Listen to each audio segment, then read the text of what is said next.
파트 4, 3단계, 그레이트 마인드셋. 챕터 9, 과거를 치유하라. 최근 애틀랜타에서 우버 택시를 이용하면서 여성 운전기사와 이야기를 나누게 되었다. 그녀의 아버지는 어린 그녀와 마약 중독에 시달리던 어머니를 버렸다. 어린 그녀는 홀로 어머니를 돌봐야 하는 처지가 되었다. 성인이 된 후에도 그녀는 연인과의 관계에서 상대방을 돌보는 역할을 계속했다. 약물에 중독된 남자들에게 끌렸고 그들을 치유해 주려고 애썼다. 결과적으로 그녀는 신체적으로나 정서적으로 자신을 학대하는 사람들하고만 관계를 맺게 되었다. 자세한 이야기를 들을수록 그녀가 지나온 삶이 어린 시절의 트라우마에서 비롯되었다는 것이 분명해졌다. 내면의 아이가 상대방을 돌봄으로써 자신을 치유하려고 했기 때문에 해로운 관계를 계속 받아들인 것이다. 하지만 그날 택시 안에서 만난 사람은 패배자가 아니었다. 힘든 과거가 말해주는 물리적 증거가 있는데도 그녀가 발산하는 에너지는 긍정과 친절로 가득했다. 그녀가 마지막에 한 말이 계속 귓가를 맴돌았다. 이제 더는 과거 때문에 아프지 않아요. 과거를 치유하고 고통을 지혜로 바꾸는 법을 배웠거든요. 와, 정말로 그랬다. 이 놀라운 여성은 과거의 트라우마에 얽매이지 않고 새로운 무언가가 되어가는 과정에 놓여 있었다. 건강한 방향으로 나아갈 수 있도록 과거를 치유하는 중이었다. 그녀는 좋은 사람을 만나 결혼도 했다고 말했다. 남편과 그녀는 재혼 가정이지만 한 팀이 되어 서로를 지지해주고 있다. 그녀는 트라우마의 악순환을 끝내기 위해 의식적으로 행동을 취했다. 누구나 어떤 식으로든 과거의 트라우마가 있으며 치유하지 않은 채로 두면 미래에 영향을 끼친다. 트라우마는 트라우마가 지속되게 한다. 악순환을 멈추려면 상처받은 어린아이가 아니라 어른이 된 지금의 내가 결정권을 쥐어야 한다. 나는 치유 여정을 통해 내면의 어린아이와 그 아이의 욕구에 대해 많은 것을 드러냈다. 연인과의 관계에서 늘 고전하던 나는 운 좋게도 나르시시즘에 관한 최고 권위자인 라마니 드루바술라 박사를 인터뷰할 수 있었다. 그녀에 따르면 나르시시즘은 정식으로 진단되지 않는 경우가 많은데 나르시스트들이 치료를 거부하기 때문이다. 치료를 받으려면 자신의 결정과 그것이 가져온 결과를 똑바로 마주보아야 한다. 그러나 나르시스트들은 자신의 문제를 다른 사람에게 투영하고 희생자인 척하는 경우가 많다. 라마니에게 그 말을 들었을 때 갑자기 무언가가 분명해졌다. 나는 3명의 여자친구를 사귀는 동안 상대방에게 커플 상담 치료를 받자고 했는데 모두 거절했다. 그때 너무 혼란스러웠다. 자신의 감정에 관해 이야기하고 상담 치료를 통해 더 좋은 관계를 맺기 위해 노력하는 남자를 여자들이 좋아할 줄 알았다. 관계가 파탄나기 직전에 간신히 설득해서 함께 상담 치료를 받으러 갔을 때도 그들은 치료사의 말을 귀담아 듣지 않았다. 내가 과거의 관계에서 완벽했다는 말은 아니다. 전혀 그렇지 않았다. 물론 문제는 나 때문이기도 했다. 나는 관계에서 적절한 바운더리를 정하지 않았다. 평화를 깨뜨리고 싶지 않았고 상대방에게 잘 보이기 위해서 기꺼이 나 자신을 희생하려고 했다. 나에게 이런 경향이 있다는 사실을 깨닫게 해준 또 다른 사람은 나는 내가 먼저입니다를 쓴 네드라 글로버 타와보였다. 나는 감정적으로 혼란스러운 상태에서 살아가는 연인을 선택하는 경향이 있다는 사실을 깨달았다. 자신감이 부족하고 자기 비판이 심한 사람들 말이다. 나는 그들의 세계로 들어가서 그들을 고쳐주고 가치를 확인시켜주고 싶어 한 것이었다. 돌이켜 생각해보면 나는 준비되지 않은 사람에게 성장을 강요할 수 없다는 사실을 알았어야 했다. 그런 사람들을 있는 그대로 받아들일 수는 있지만 꼭 연인 관계를 맺을 필요는 없다는 것을 알았어야 했다. 그들은 저마다 버림받은 과거와 관련된 트라우마를 가지고 있었고 그들의 트라우마는 나의 트라우마와 충돌했다. 아버지는 나에게 애정을 보여주었지만 13살 때까지 아버지의 성격이 나를 두렵게 했다. 아버지가 집으로 돌아오면 온 집안에 팽팽한 긴장감이 감돌았다. 반면 어머니는 소극적인 성격이었다. 어머니는 집안의 평화를 지키기 위해 무엇이든 했고 자신을 희생하기까지 했다. 어른이 된 나는 연인과의 관계에서 어릴 때 어머니를 통해 본 역할을 수행했다. 평화를 지키기 위해 나의 바운더리를 포기했다. 해로운 관계임을 알면서도 상대방을 고칠 수 있다는 생각으로 떠나지 않았다. 어릴 때부터 보고 자란 행동을 자연스럽게 따라한 것이었다. 나는 내면의 아이에게 필요한 치유를 시작하기 전까지 모든 연애에서 수치심과 억울함을 느꼈다. 처음에는 순조로웠지만 이내 방아쇠가 작동했다. 가망 없는 관계라는 것을 진즉 알았지만 혼자가 된다는 것에 대한 두려움과 관계의 성공을 위해 나 자신을 내팽겨치면서까지 관계를 이어가기 위해 노력하도록 나를 몰아붙였다. 하지만 나 자신에게 진실하지 않다는 느낌을 떨쳐버릴 수 없었고 목소리를 잃은 나 자신이 원망스럽기까지 했다. 내면의 아이와 과거의 트라우마를 치유하기 시작하자 비로소 진정한 나답게 행동한다고 느껴지기 시작했다. 나는 내면의 아이가 듣고 싶어하는 말을 해주는 법을 배웠다. 그 아이의 존재를 인정하자 새로운 사람이 될 수 있을 것 같았다. 지금의 나는 방아쇠를 마주했을 때 나는 더 이상 건강하지 않은 행동을 하지 않는다. 감정적으로 반응하거나 과거에 내가 지속했던 건강하지 못한 패턴을 계속 이어갈 필요가 없다. 분명하게 말하지만 치유의 여정은 여전히 계속되고 있다. 지금의 나는 그때와 다른 사람이고 어렸을 때 가졌던 두려움에 더 이상 반응할 필요가 없다는 사실을 계속 일깨워 주어야 한다. 내면의 아이와 함께 치유해야 할 상처가 또 있었다. 내가 나의 다른 채 남자다움을 가면에서 말했듯이 나는 어린 시절 성적 학대를 당했다. 학교에 다닐 때 특수반이라는 이유로 놀림도 받았다. 형은 내가 8살 때 감옥에 갔다. 아버지는 교통사고로 심각한 뇌외상을 입고 완전히 딴 사람이 되었고 나는 아버지를 잃은 것이나 마찬가지였다. 이 모든 트라우마가 내 안에서 내가 충분하지 않은 사람이라는 두려움을 계속 일으켰다. 가브르메테 박사는 중독 전문가이며 어린 시절의 트라우마를 전문으로 다룬다. 그는 어린 시절의 트라우마가 자기 위안을 찾고자 중독으로 이어질 수 있다는 사실을 대중에게 알리는 데 힘썼다. 중독은 알코올이나 약물 중독을 초월한다. 어릴 때 자신이 충분하지 않고 가치 없는 사람이라는 메시지를 받으면 평생 자신의 가치를 증명하기 위해 노력해야 할 수도 있습니다. 그런 아이들이 자라서 스스로 충분한 존재임을 느끼기 위해 자신을 희생하면서까지 상대방에게 맞추려고 한다. 나의 해결책은 그 누구 앞에서도 작아지지 않도록 가장 크고 가장 강한 운동선수가 되는 것이었다. 어느 정도는 효과가 있었다. 외적으로 그랬지만 과거에 대한 불안과 수치심은 커지기만 했다. 과거를 치유하기 시작하자 처음으로 마음의 평화가 찾아왔다. 사실 거의 모든 사람의 내면에는 충족되지 않은 욕구를 가진 어린아이가 있다. 내 경우처럼 그 아이의 대응 기제는 건강하지 못하다. 건강하지 못한 습관에서 벗어나는 방법은 내면의 아이에게 다가가 처음부터 아이가 필요로 했던 것을 주는 것뿐이다. 아이에게 너는 사랑받고 있고 그대로 충분한 존재라고 말해주어야 한다. 안전하게 보호받고 있다는 확신을 주어야 한다. 한마디로 내면의 아이에게 긍정적으로 말해야 한다. 그래야 당신은 그레이트 마인드셋을 완전히 받아들일 수 있다. 해결되지 않은 트라우마. 나는 치유되지 않은 트라우마를 안고 살면서 몸까지 아팠다. 목구멍이 꽉 막히고 가슴에 무거운 돌이 얹힌 것처럼 자주 숨이 막혔다. 항상 피곤했고 내 능력이 10이라고 할 때 6밖에 발휘하지 못하는 기분이었다. 단 한 명을 만족시키고자 내 가치나 비전에 충실하지 못하고 진정성을 희생하는 것처럼 느껴졌다. 그렇게 생각했다. 알고 보니 내가 정말로 만족시키려고 했던 단 한 사람은 바로 내 안의 아이였다. 치유되지 않은 트라우마는 수많은 방법으로 우리를 가로막는다. 한 가지가 바로 피해자 의식이다. 근본적인 깨어남, 고통을 힘으로 바꾸고 진정한 나를 받아들이고 자유롭게 사는 방법의 저자 셰팔리 차바리 박사는 피해자의 의식이 정말로 우리에게 처한 실질적인 상태라고 정의한다. 성폭력을 당하거나 신체적으로 학대를 받은 사람은 피해자다. 그들은 고통을 고통이라고 부르고 나는 피해자다라고 말하는 것이 정당하다고 느껴야 한다. 하지만 피해자 의식은 자신과 범죄를 하나로 묶을 때 발생한다. 피해자 의식을 가진 사람들은 그 사건을 기준으로 살아가고 그 사건으로 자신을 규정하며 의도치 않게 가해자에게 힘을 내어준다. 차바리 박사는 진정한 권한 부여는 비난을 포함해 모든 힘을 다시 가져오는 것입니다. 라고 말한다. 가해자에게 책임이 없다거나 과거의 일을 반드시 용서해야 한다는 말은 아니다.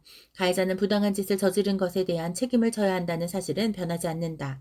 다만 누군가에 대한 원망이 당신의 미래를 좌우해서는 안 된다는 것이다. 당신은 스스로 일구어낼 가치가 있는 미래를 선택할 수 있다. 그런 미래를 향한 첫걸음이 바로 치유의 작업이다. 당신이 피해자 의식으로 고통받지 않더라도 치유되지 않은 과거가 다른 방식으로 앞길을 가로막을 수 있다. 우리는 즉각적인 트라우마에서 살아남기 위해 대응 기제를 만든다. 자연스러운 자기 보호 능력은 생물학의 선물이다. 하지만 일시적인 해결책이 건강에 좋지 않은 패턴으로 변할 수 있다. 어릴 때 비상시에 활용했던 방어 기제가 나이가 들어서는 건강하지 못한 대응 습관으로 변질될 수 있기 때문이다. 내 안에 어린아이가 울고 있다의 저자 니콜 르페라 박사는 슬픔의 감정을 드러냈을 때 거절당하는 기분을 느끼는 사람을 예로 들었다. 그 사람은 비슷한 트라우마를 피하고자 감정을 억누르게 될 것이다. 순간적으로 안도감을 주므로 그런 대처 방식에 끌리는 것이다. 하지만 이런 행동이 반복되면 건강하지 못한 대응 기제가 습관으로 자리 잡는다. 르페라 박사에게는 스트레스의 반복적인 고리가 익숙한 대응 기제로 자리 잡았다. 과거의 그녀는 스트레스를 물리칠 수단이 없었고 오히려 스트레스가 주는 흥분감에서 위안을 얻었다. 스트레스로 아드레날린이 솟구치고 코르티솔이 분비된다. 스트레스에서 위안을 얻는 것이 그때 그녀가 할 수 있는 최선이었다.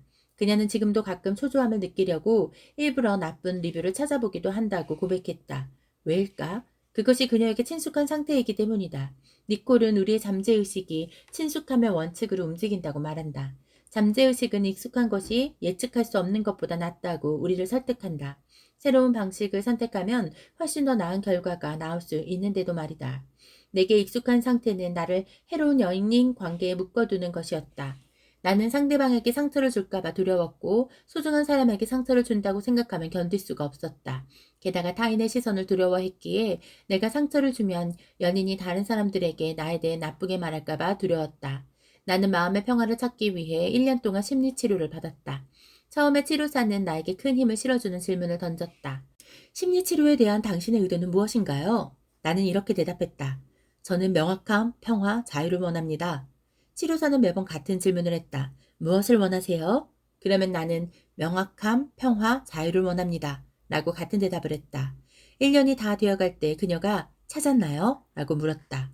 그 순간 깨달았다. 내가 명확함과 평화, 자유를 찾은 게 아니라 나 스스로가 그렇게 되었다는 것을. 내가 평화이고 명확함이고 자유다.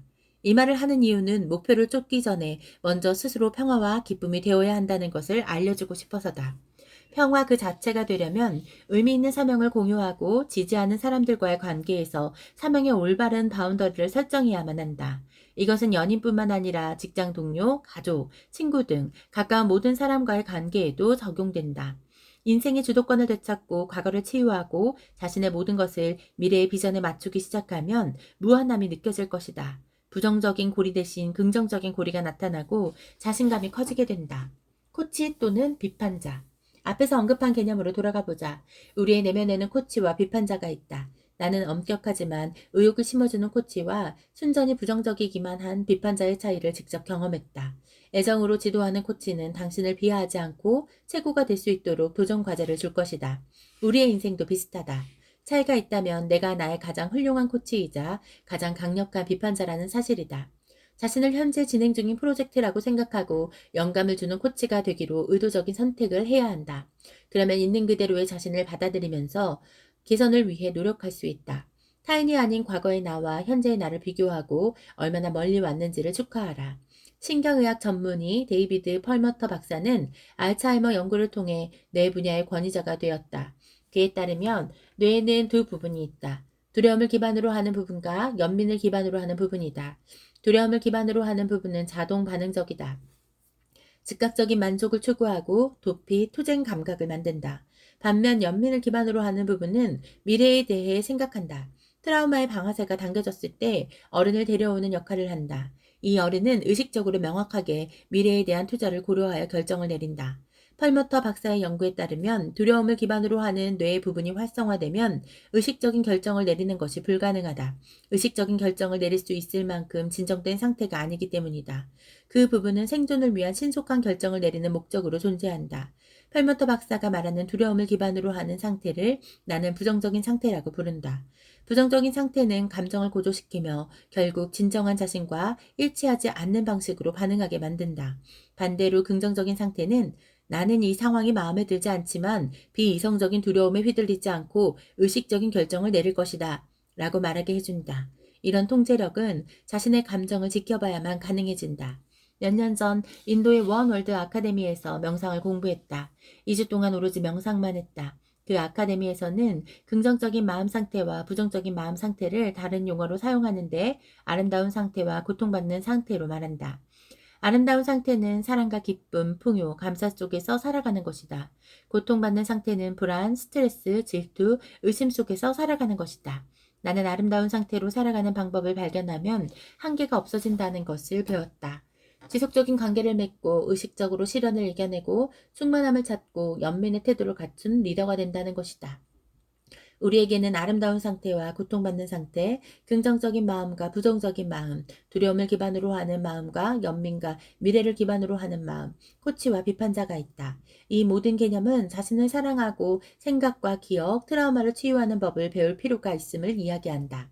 항상 사랑과 긍정적인 코칭, 아름다운 상태에 머무를 수 있다면 어떨까? 그러려면 과거를 치유해야 하고 과거로부터 자신을 분리하는 연습이 필요하다. 만약 당신의 여정이 시련으로 가득하더라도 시련이 당신의 발목을 붙잡게 하지 않을 것이다.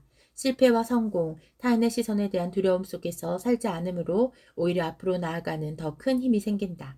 두려움을 기반으로 하는 비판자는 당신이 충분하지 않다고 말할 것이다. 사랑을 기반으로 하는 코치는 당신이 충분하다고 말할 것이다. 지금 이대로의 모습을 사랑하고 앞으로 함께 발전하고 성장하자고 말한다. 성장과 치유는 언제나 현재 진행형이다. 히어로는 이렇게 말한다. 이 시련이 내 남은 인생을 좌우하지 않아. 도중에 장애물을 만난 것뿐이지 길이 끝난 게 아니야. 이 장애물을 넘어서면 나는 훨씬 더 강해져 있을 거야. 위대한 미래를 원한다면 우연히 얻을 수 있을 것이라는 생각은 버려라. 명확한 비전을 바탕으로 의도적인 행동이 있어야만 가능하다. 혼란스러운 마음 상태로 살아가면 명확한 비전이 있을 수 없다. 트라우마는 어떻게 삶을 파고드는가를 쓴 정신과 의사 폴 콘티는 정신질환을 치료의 관점에서 연구하는데 특히 사회적 예방의 관점에서 트라우마를 살펴본다. 그는 외형적인 증상은 미묘하지만 아무런 예고 없이 몸 전체를 장악하고 부모와 자녀 사이에도 쉽게 전달되고 치료하지 않으면 평생 지속하는 질병을 상상해 보라고 말한다. 콘티 박사에 따르면 우리 사회는 트라우마를 바로 예후가 치명적일 수도 있는 통제불능의 전염병이라는 시각으로 바라봐야 한다. 중요한 사실은 트라우마는 치료가 가능하다는 것이다. 이 중요한 깨달음을 받아들이면 개인도 사회 전체도 변할 수 있고 트라우마의 영향을 줄이고 예방할 수 있다. 트라우마는 치료할 수 있고 예방할 수도 있다. 팁, 위대함을 위한 연습 과제. 다음 방법은 삶에서 트라우마를 찾고 과거를 치유하는 과정을 시작하도록 도와줄 수 있다. 연습 1. 대응 기제를 찾아라. 누구나 고통을 마비시키고 실망이나 트라우마를 촉발하는 과정에 대처하는 방법을 가지고 있다. 극단적인 방법부터 사회적으로 받아들여질 수 있는 방법까지 다양하다. 방법은 달라도 누구나 하나쯤 있다. 이 연습에서는 자신의 대응 기제가 무엇이고 그 방법을 통해 무엇을 얻을지 자세하게 살펴보자. 1단계, 감정을 무디게 해주는 것 찾기.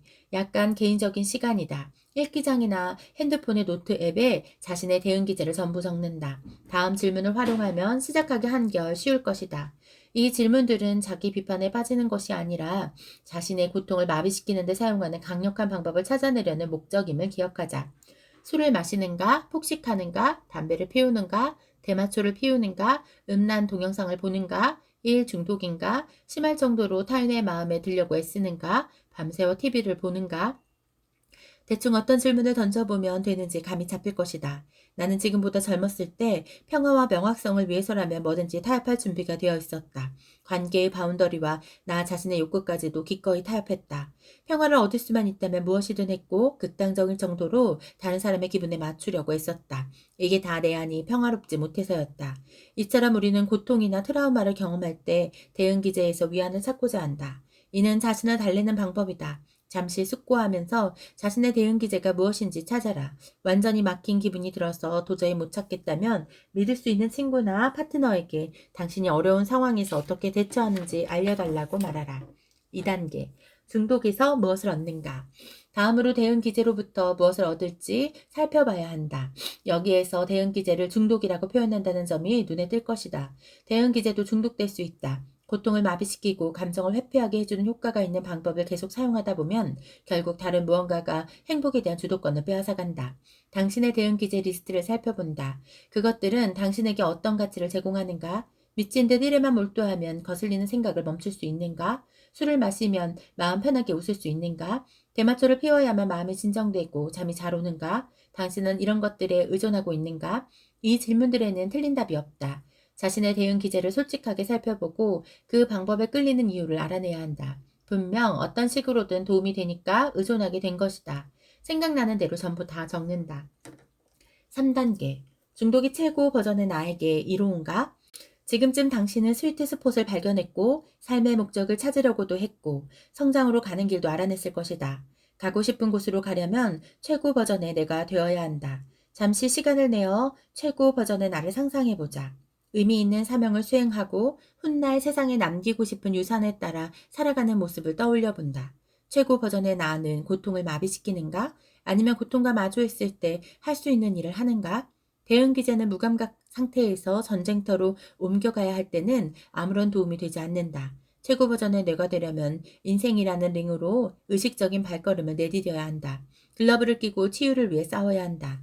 싸울 준비는 어떻게 해야 할까? 중독에 의존하는 행동을 완전히 멈추려면 어떤 방법이 도움이 될까? 심리치료, 목표를 달성하도록 계속 옆에서 도와주는 조력자, 의사, 코치, 대응 기제에 대한 의존을 버리고 치유의 영역으로 들어가려면 감정적, 정신적, 신체적으로 어떤 준비물이 필요한지 생각해 본다. 전부 적는다. 당신은 멋진 사람. 이 연습은 유난히 힘들었을 수도 있다. 나 역시 의존증을 확인하고 버리고 치유의 필요성을 받아들이는 용기를 내기까지 몇 년이나 걸렸다. 당신은 이대로 충분히 멋진 사람이라는 말을 해주고 싶다. 당신은 이대로도 충분히 가치 있는 사람이다. 당신은 충분하다. 목적과 의미 있는 삶을 살 자격이 있다. 당신 안에는 성공에 필요한 모든 것이 다 있다. 위대함으로 나아간다는 것은 내 안의 모든 것을 드러내는 도구를 찾는다는 뜻이다. 연습 2. 몸과 마음의 체크인.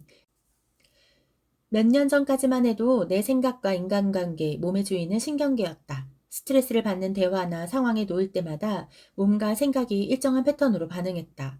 그럴 필요까지는 없는데도 식은땀을 흘리거나 당황하거나 목소리가 높아졌다. 도피, 투쟁 모드를 끝없이 들락날락하는 듯 했는데 정확한 이유를 알 수가 없었다. 내가 그러한 반응을 자각하고 근본적인 원인으로 거슬러 올라가자 비로소 치유의 과정이 시작될 수 있었다. 고통스럽거나 충격적인 기억에 관한 신체적 반응과 그 이유를 의식하는 것은 온전한 자아를 향한 첫 번째 단계가 된다. 이번 연습에서는 감정을 자극하는 방아쇠에 대해 알아보고 신체적 반응을 들여다볼 것이다. 1단계, 반응 조사하기. 방아쇠가 당겨질 때 신체적 반응을 의식하는 첫 번째 단계는 반응이 누그러졌을 때 한 걸음 뒤로 물러서서 평가하는 것이다. 감정이 고조된 상태에서는 이 1단계를 실시하지 마라. 자신의 반응을 제대로 평가할 수 있을 만큼 차분해졌을 때 해야 한다. 일기장이나 종이를 꺼낸 다음 질문에 대해 곰곰이 생각하고 답한다. 언제 화를 내는가?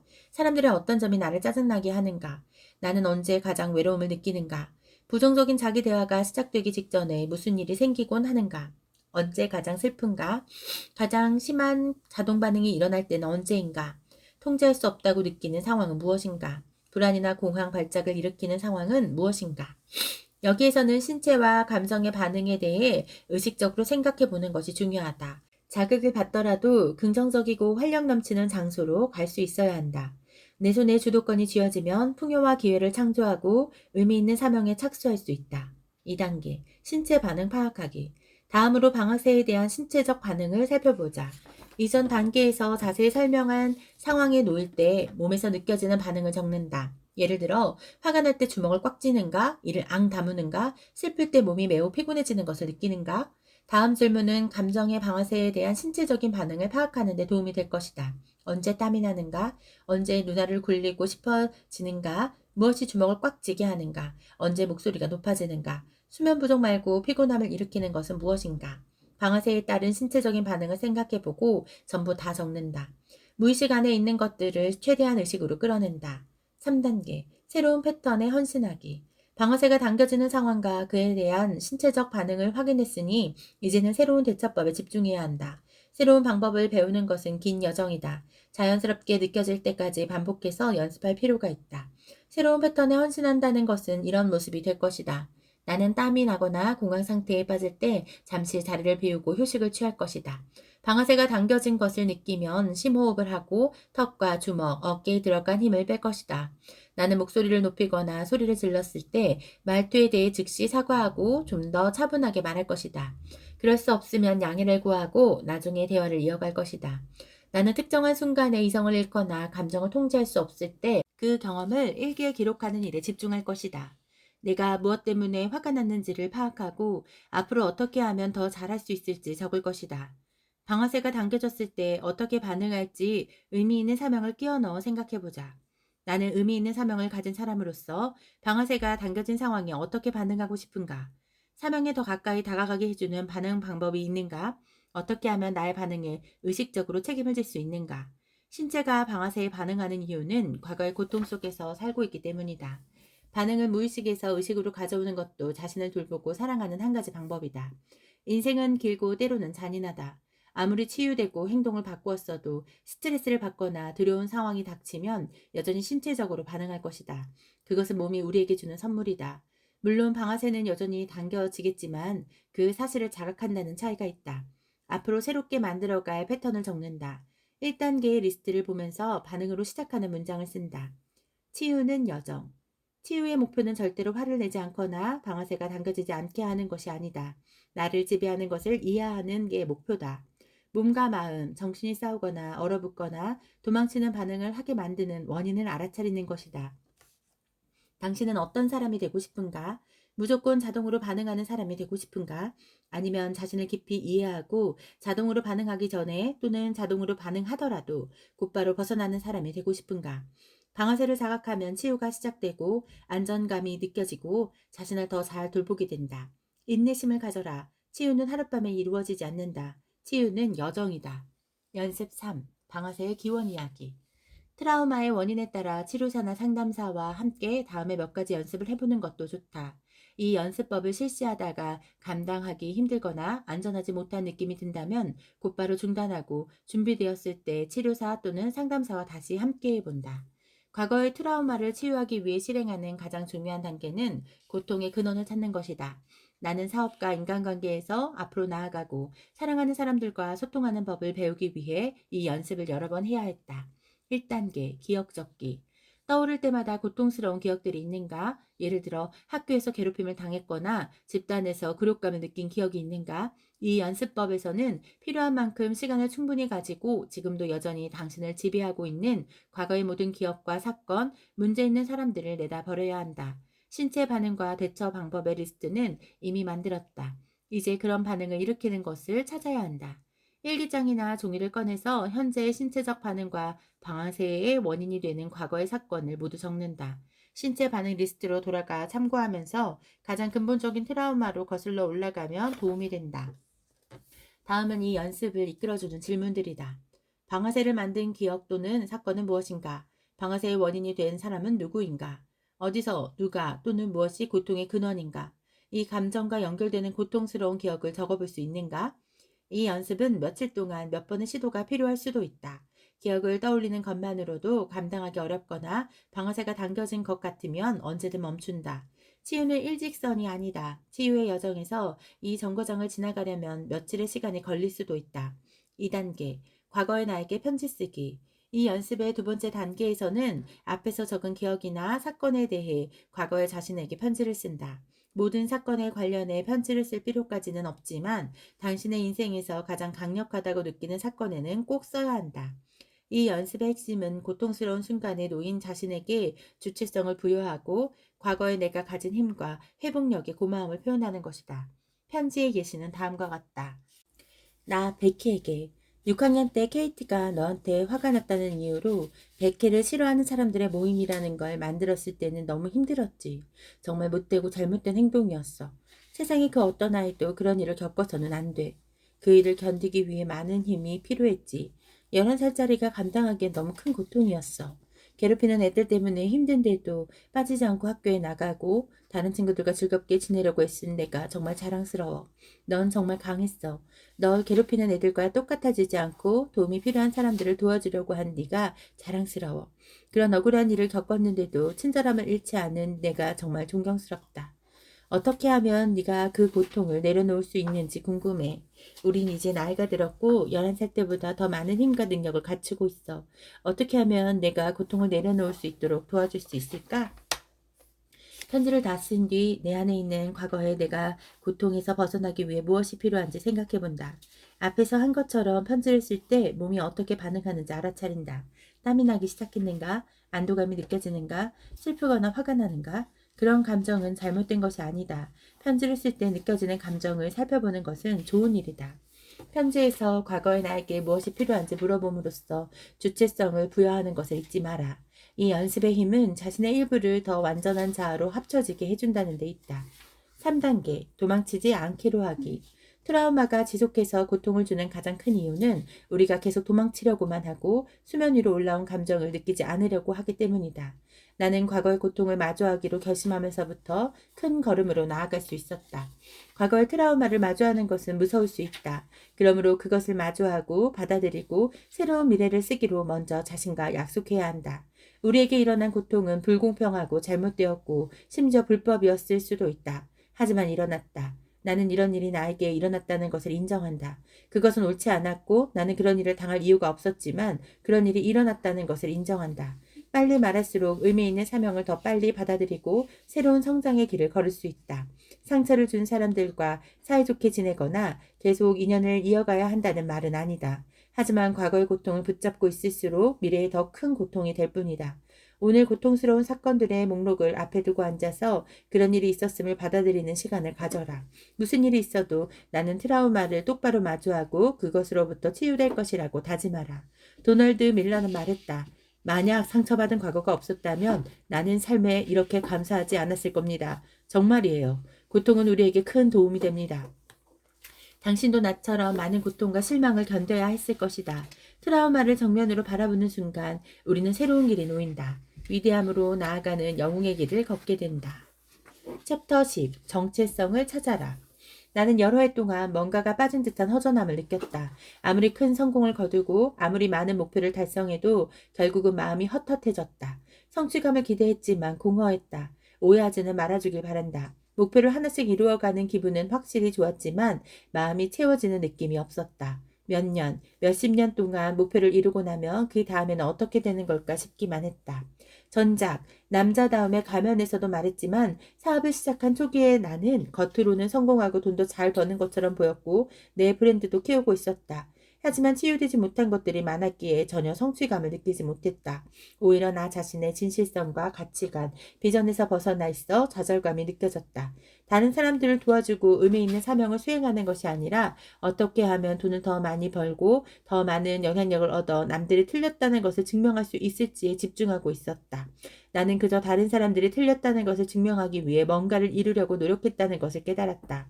학창 시절 나를 괴롭히던 녀석들이든 나를 주전으로 뽑아주지 않은 코치든 내가 그들이 생각하는 사람이 아니고 내가 느끼는 타인의 시선이 틀렸다는 것을 증명하는 데만 열중했다.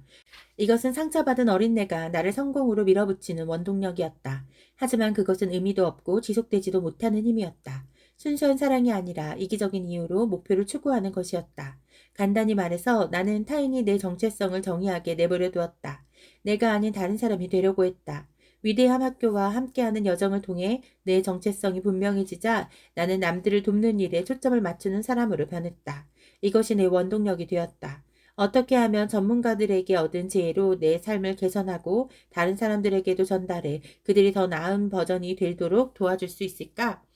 과거를 치유하는 과정은 인생에서 가장 중요한 질문에 답하기 위해서라도 꼭 필요하다. 나는 누구인가? 오직 나만이 이 질문에 대답할 수 있다.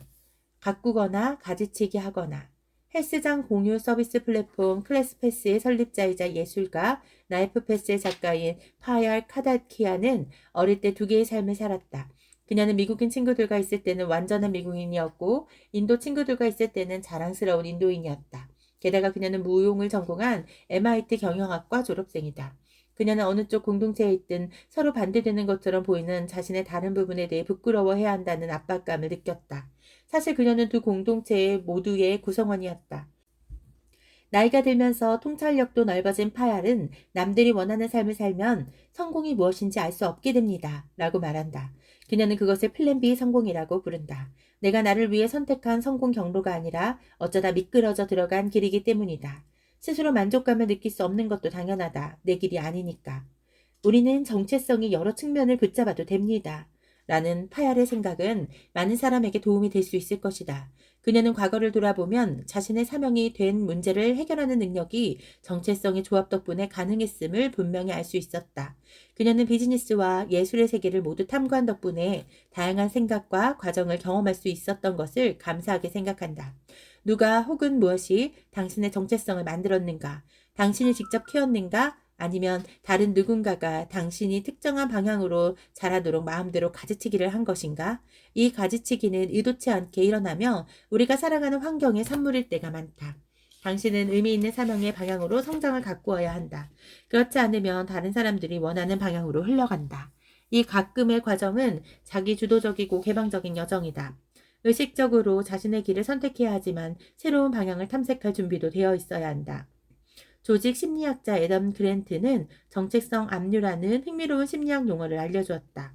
이것은 사람들이 다른 선택지를 탐색하기 전에 하나의 정체성에 전념할 때 일어나는 일이다. 애덤은 다른 선택지를 시험해보기 전에 하나의 직업에 전념하는 대학생들에게서 그런 형상을 보았다. 그들은 결국 선택이 잘못되었음을 깨닫지만 정체성이 일과 단단히 이어져 있어도 이도 저도 못하고 갇혀있다고 느끼는 지점에 도달한다. 당신은 일과 정체성의 밀접한 연관성에 공감할지도 모른다. 아니면 자신이 속한 공동체로 자신이 누구인지를 정의할 수도 있다. 하지만 그럴 때 공동체의 구성원 자격을 자신의 가치보다 우선시하지 않도록 주의해야 한다. 사회심리학자 에이미 커디가 그 유혹에 관해 이야기해 주었다. 그녀는 개인의 가치관이 그 사람을 만든다는 것을 상기시켜 주었다. 그러므로 집단을 위해 그 가치관을 타협하는 것은 자기 삶에 대한 주체성을 포기한다는 뜻이다. 동료 집단 압력에 따르거나 가장 가까운 사람들과 똑같은 견해를 선택하고 싶은 유혹이 들겠지만 자신과 자신의 의미 있는 사명에 맞는 가치관을 따라야 한다. 자신을 똑바로 보라. 다른 사람의 생각이 아니라 스스로 생각하는 위대함을 추구하려면 의식적으로 자신의 정체성을 만들어야 한다. 그러기 위해서는 자아의 어떤 부분을 거부하고 스스로 원하는 새로운 나를 시각화해야 한다. 사우스 캐롤라이나 주의 하원 의원 레온 하워드는 변화의 필요성에 대해 이야기하면서 담배를 끊기로 결심한 두 남자의 이야기를 들려주었다. 한 명은 담배를 권유받으면 아니요, 끊으려고 노력하는 중입니다. 라고 대답했다. 그는 여전히 자신을 담배 피우는 사람으로 보았다. 금연하려고 노력하지만 그래도 흡연자인 것이다. 다른 사람은 아니요, 저는 담배를 피우지 않습니다. 라고 대답했다. 그는 예전 모습을 벗고 새로운 정체성을 주장함으로써 그것에 완전히 올인하고 있었다. 결국 우리는 지금 이대로 충분하고 그 이상이 되고 있다는 생각으로 돌아간다. 둘 중 하나가 아니라 둘 모두다. 레온도 말했다. 지금 내가 있는 이곳도 감사하지만 더 중요한 것은 내가 가고 있는 방향에도 감사함을 느낀다는 것입니다. 현실적으로 당신의 정체성은 계속 진화하고 다양한 요소를 포함하게 되므로 자신을 제한하지 않도록 주의해야 한다. 당신은 당신의 모든 경험과 공동체, 믿음의 조합이다. 그 조합은 세상에 하나뿐이므로 당신은 자신만의 의미 있는 사명을 수행할 최적의 존재인 것이다. 최고 버전의 내가 어떤 모습인지 명확하게 알면 그 이미지가 북극성이 되어 방향을 알려준다. 점진적인 삶의 변화를 통해 만족스럽고 의미 있는 성공에 더 가까워질 수 있다. 연구에 따르면 성공한 사람일수록 여러 개의 정체성을 가지고 있다. 런던 대학교 경영대학원의 허미니아 아이바라 교수는 사람들이 경력을 쌓는 방법에 관해 연구해 왔다. 그녀는 성공한 사람일수록 여러 가지 정체성을 시도하고 바꾸지만 타인을 만족시키기 위한 정체성은 받아들이지 않는다는 사실을 발견했다. 그들은 주도적으로 다양한 역할을 탐색하면서 자신에게 가장 잘 맞는다고 느끼는 조합을 찾는다.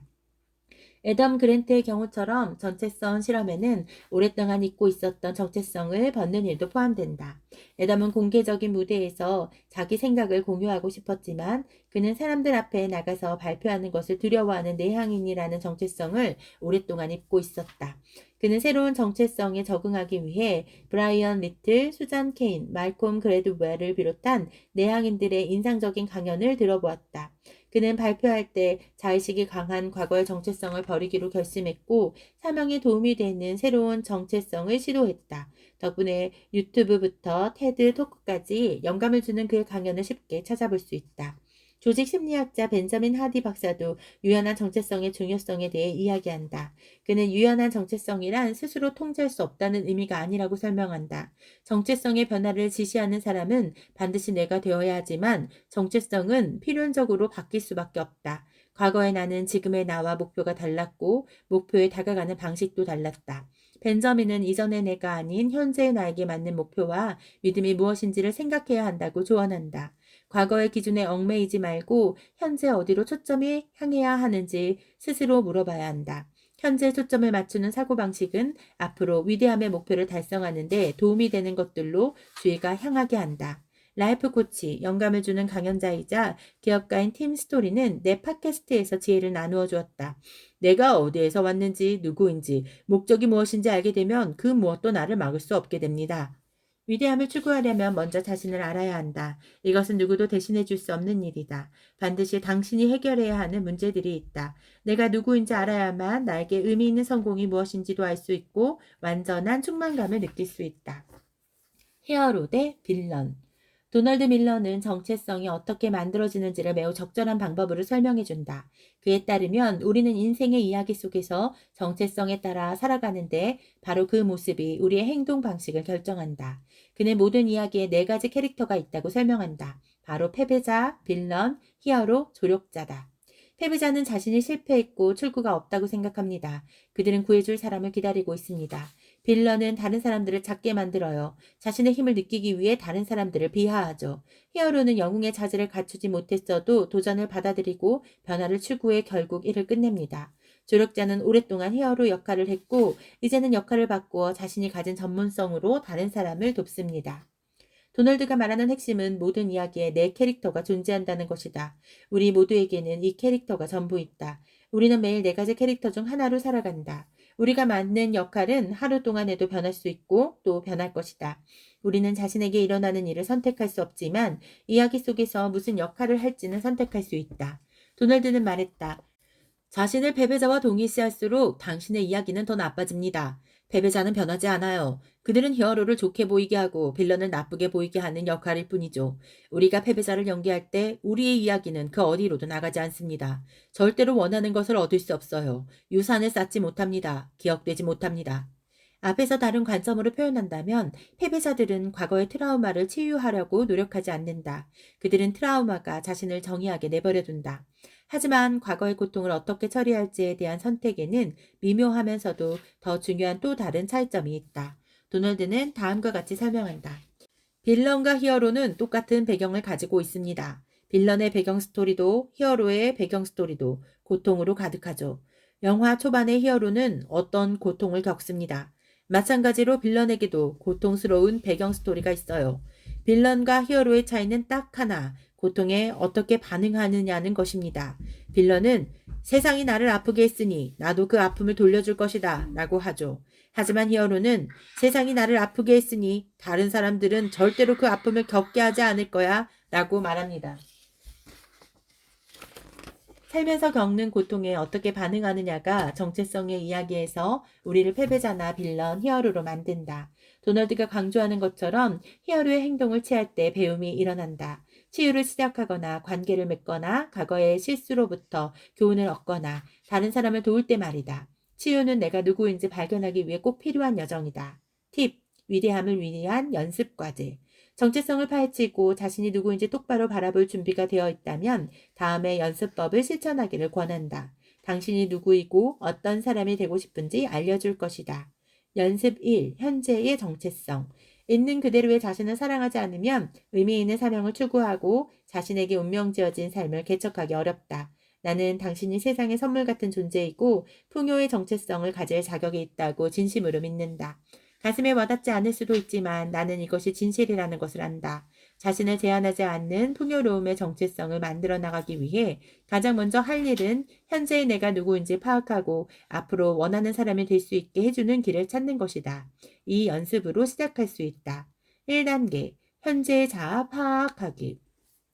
자기인식은 새로운 정체성을 키우는 열쇠가 된다. 시작점을 모르면 결승선에 갈 수 없다. 아래의 항목을 읽고 1에서 10으로 답하라. 답을 여기에 적거나 몇 달 뒤에 다시 읽어볼 수 있는 곳에 적는다. 진행 상황을 추적할 수 있어야 한다. 이 항목들은 그저 당신의 출발점을 측정하기 위한 것일 뿐 당신의 새로운 정체성이 얼마나 강력하고 풍요로운지를 나타내지 않는다.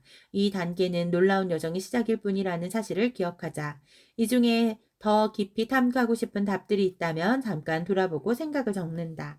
2단계, 의미 있는 사명 선언문 쓰기. 살다 보면 누구나 어느 시점에서든 스스로 부족한 존재라고 느끼는 경험을 한다. 자신감이 밀물과 썰물처럼 오락가락하는 것은 지극히 인간적인 경험이다. 정체성이 제한적이고 부정적인 경험을 토대로 구축되면 자신이 부족한 존재라는 생각에 너무 강하게 다가올 수 있다. 일주일에 60시간 일하고 원하는 승진을 이루어도 정체성이 견고한 토대 위에 만들어지지 않았거나 행동이 진정한 자아와 일치하지 않으면 스스로 형편없고 무능하다고 느낄 수 있다. 무엇을 하든 자신이 충분하지 않다는 생각이 들고 출구 없는 곳에 갇혀버린 느낌이 든다면 행동이 진정한 목적과 일치하지 않아서일 수도 있다. 그리고 과거에 치유되지 않은 상처가 이런 기분으로 몰아가는 것일 수도 있다. 올바른 길에 놓여 있지 않으면 무엇을 하든 얼마나 대단한 성취를 올리든 아무리 훌륭한 행동을 하든 공허하게 느껴질 것이다. 부정적인 것들로 가득한 감옥에서 벗어나려면 내가 긍정적으로 어떤 사람이 되고 싶은지를 알고 목적과 정체성에 맞는 길을 개척해야 한다. 이 단계에서는 잠시 시간을 내어 이전 단계의 답을 되짚어 보면서 자신이 구체적으로 원하는 결과가 무엇인지 파악해보자. 내가 바꾸고 싶은 행동은 다음과 같다. 최고 버전의 나라면 이런 일들에 시간을 쓰지 않을 것이다. 최고 버전의 나라면 대신 이런 일들을 하면서 시간을 보낼 것이다. 최고 버전의 나는 이런 방법으로 다른 사람을 돕고 싶어 한다. 내가 상상하는 최고 버전의 나는 이런 특징을 가지고 있다. 자, 이제 위의 내용을 전부 넣어서 의미 있는 사명 선언문을 써보자. 예시. 나 앤서니 쿠퍼는 내가 되고 싶은 사람과 일치하지 않는 행동을 끝내기 위해 헌신한다. 나는 마감일을 앞두고 할 일을 미루는 것을 그만둘 것이다. 나는 실패했을 때 나 자신을 친절하게 대하고 사랑할 것이다. 사소한 실수에 화내지 않고 좀 더 너그러워지는 방법을 배울 것이다. 나는 앞으로 TV 시청이나 비디오 게임에 너무 많은 시간을 쓰지 않을 것이다. 그런 활동에 쓰는 시간을 줄이는 대신 친구들과 시간을 보내고 비즈니스 코치를 알아보고 일기 쓰는 방법을 배울 것이다. 나는 기업의 성공을 도와주는 효과적인 글쓰기를 가르쳐 줌으로써 사람들을 돕고 싶다. 내가 나의 가장 진실하고 가장 고결한 자아와 일치하는 방식으로 세상을 살아갈 때 의미 있는 사명을 완수하고 사람들을 돕고 풍요를 끌어당기고 나 자신을 위한 긍정적인 기회를 만들 수 있다. 이 선언문은 새롭고 다양하고 긍정적인 정체성을 만드는 과정을 안내할 것이다.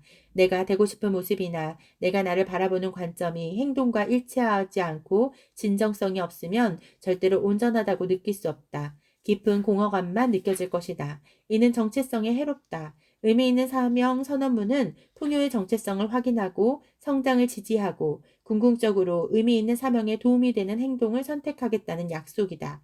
원하는 정체성에 도움이 되는 행동을 하고 싶지 않을 때도 분명히 있을 것이다.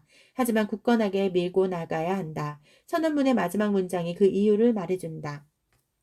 3단계 새로운 기술 갈고 닦기.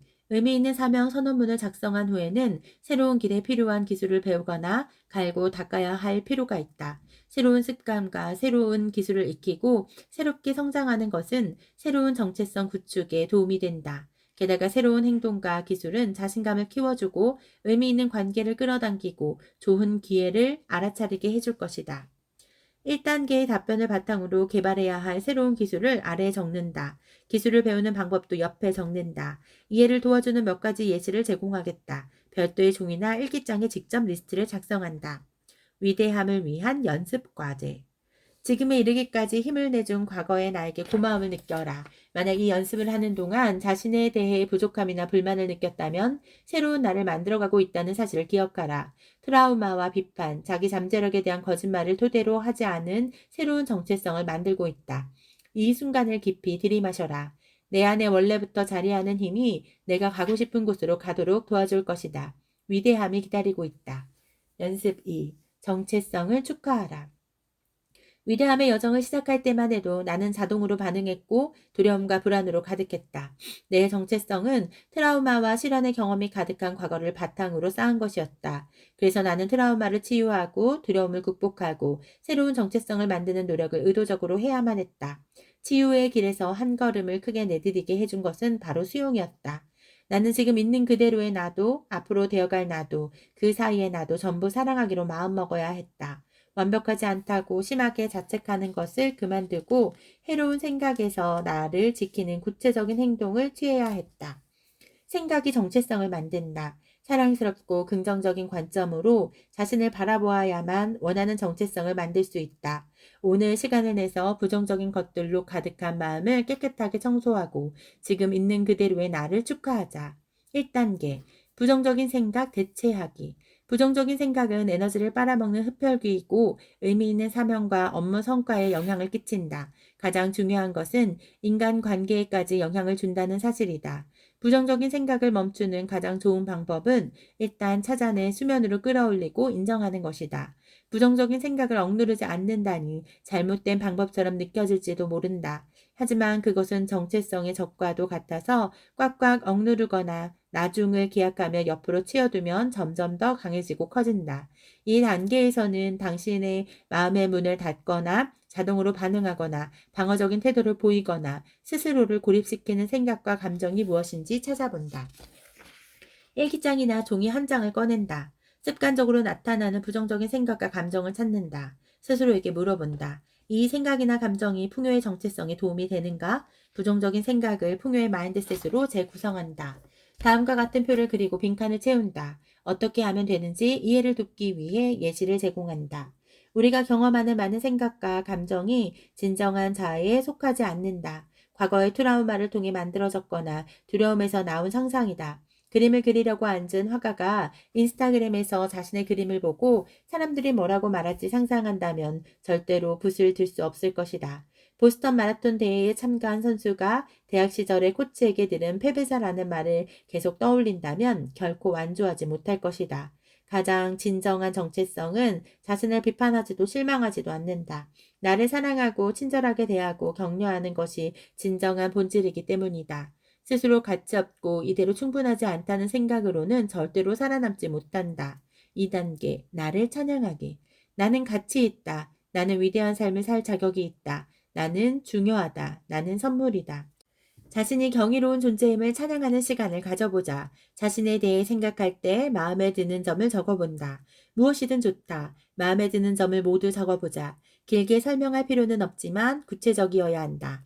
나는 데드리프트를 잘한다. 라고 하지 말고 나는 중량에 주눅들지 않고 데드리프트를 잘한다. 라는 식으로 마음에 드는 이유를 좀 더 깊이 들어가 보자.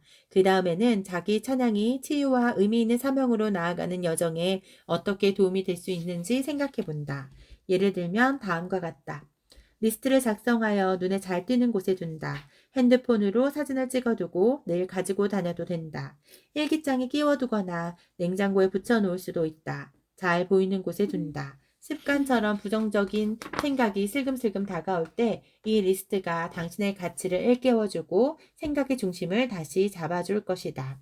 3단계. 미래의 내가 지금의 나에게 편지 쓰기. 이제 2단계에서 느낀 긍정적인 감정을 되새기면서 미래의 내가 지금의 나에게 보내는 편지를 쓴다. 몇 년 후의 내가 치유와 성장의 여정을 막 출발한 지금의 나에게 편지를 쓰는 것이다. 이 편지에서는 하고 싶은 말을 전부 다 할 수 있다. 시작에 도움이 될 만한 아이디어를 몇 가지 알려주겠다. 미래의 강한 정체성을 만들어준 일상의 행동을 실천한 나에게 고마움을 전한다. 힘든 치유의 과정을 시작한 나에 대한 자랑스러움을 표현한다. 지금의 내가 자랑스러운 이유를 말한다. 포기하지 않고 노력해줘서 고맙다고 한다. 극복해야 했던 장애물들을 언급하고 극복한 것을 축하해준다. 내가 이겨낸 중독이나 해로운 행동을 언급한다. 내가 세워놓은 루틴에 고마움을 전한다. 이 과정을 계속해 나가도록 자신을 격려한다. 새로운 정체성을 쌓기 위해 받아들여야만 하는 일관적인 행동이 무엇인지 알려주면서 지금의 나를 인도한다. 지금의 내가 미래의 나를 위해 의미 있는 사명을 지지해 준 것을 축하해 준다. 편지를 쓸 때는 직감을 따른다. 가고 싶은 곳으로 가려는 지금의 나를 칭찬해 주면 된다. 나는 대단하다. 그 사람이 바로 나. 앞에서 했던 말을 기억할 것이다. 내 삶을 바꿀 수 있는 사람을 찾고 싶으면 거울을 보라. 내가 원하는 것을 나에게 줄 수 있는 사람은 세상에 단 한 명, 바로 나뿐이다. 그리고 나는 그 일을 매일 기꺼이 해야 한다. 그래서 자신을 받아들이고 노력을 칭찬하고 부정적인 생각을 재구성하는 것이 중요하다.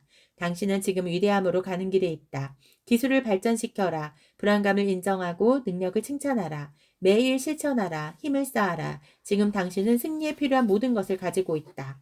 연습 3. 영감 탐색기. 우리는 영감이라는 말을 자주 하지만 너무 가볍게 쓰일 때가 많다. 진정한 영감은 새로운 정체성을 만드는 여정에 필수적이다.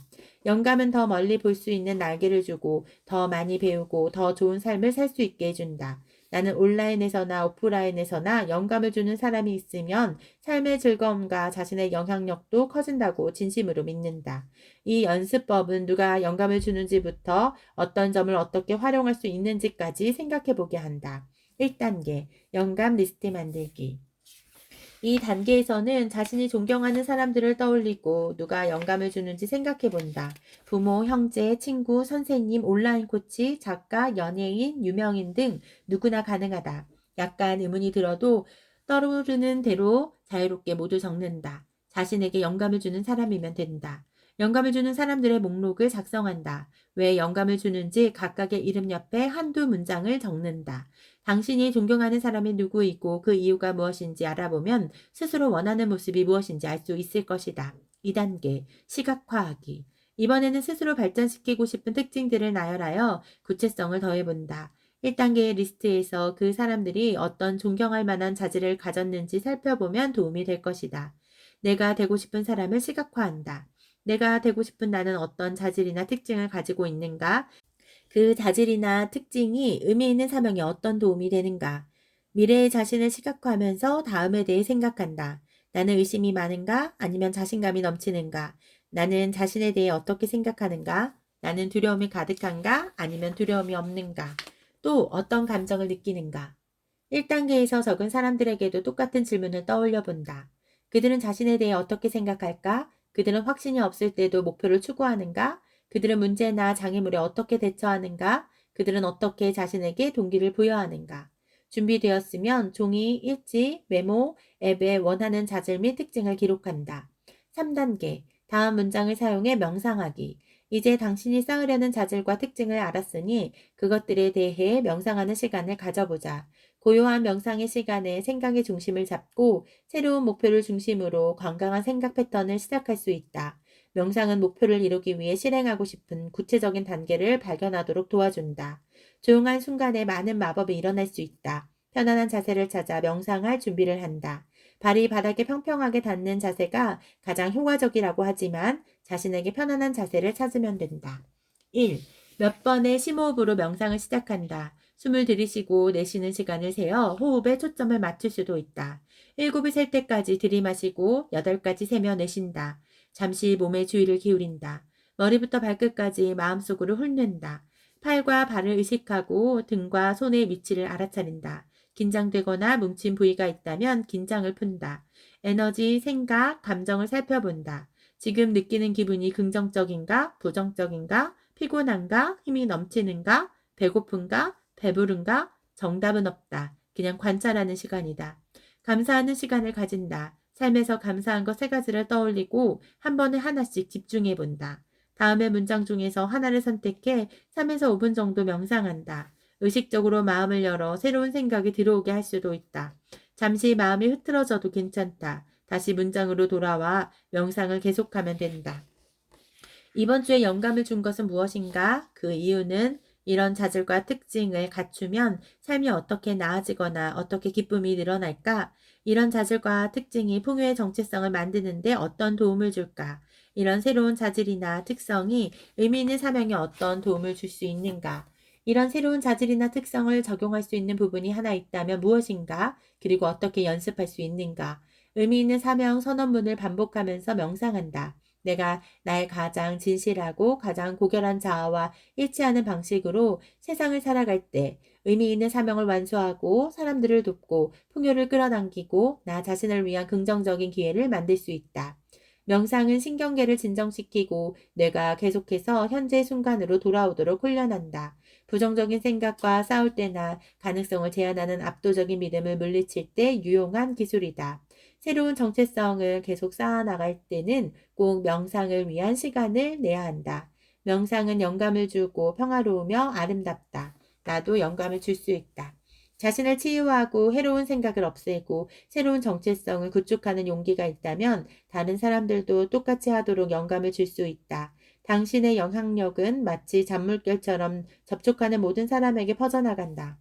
새로운 정체성을 구축하는 것은 힘든 일이지만 당신이 누군가에게 영감을 받았듯이 목표를 세우고 성취하는 당신의 조용한 끈기도 남들에게 영감을 줄 것이다. 당신이 누구인지, 무엇을 하고 있는지, 어떤 위치에 있는지는 중요하지 않다. 당신은 영감을 주려고 이 자리에 있다. 계속 나아가라.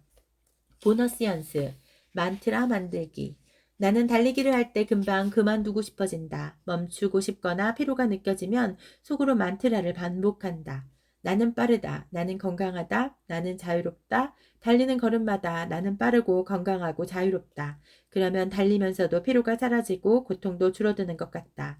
그리고 속도가 좀 더 빨라지기 시작한다. 생각과 행동은 서로 밀접하게 연결되어 있다. 이 연습은 통요의 정체성을 구축하는 데 도움이 되는 만트라를 만들게 해준다. 가장 원하는 것을 적는다. 사업 성공, 연애, 세계 최고의 레몬 전문가 되기 등 아무거나 상관없다. 옆에 긍정적인 문장을 쓴다. 가장 원하는 것을 이미 가지고 있다고 상상해 본다. 만약 사랑하는 사람을 만나고 싶다라고 적었다면 옆에 나는 사랑받을 만한 사람이다. 나는 사랑받고 있다. 라고 적는다. 문장을 몇 단어로 줄여서 짧고 기억하기 쉬운 만트라를 만든다. 다음은 만트라를 만드는 몇 가지 팁이다. 만트라는 1인칭이어야 한다. 나는 또는 나의 같은 말로 시작한다. 만트라는 구체적이어야 한다. 만트라는 부정적인 말 없이 긍정적으로 만들어야 한다. 이 공식을 사용하여 장애물을 극복하거나 어려운 상황에 대처하거나 부정적인 생각에서 벗어나 긍정적으로 생각할 필요가 있는 일에 대한 만트라를 만든다. 그리고 나처럼 필요할 때마다 한 걸음 걸을 때마다 숨을 내쉴 때마다 만트라를 반복한다. 만트라는 바로 이 순간에 부정적인 생각을 바꿔주는 효과가 탁월하다.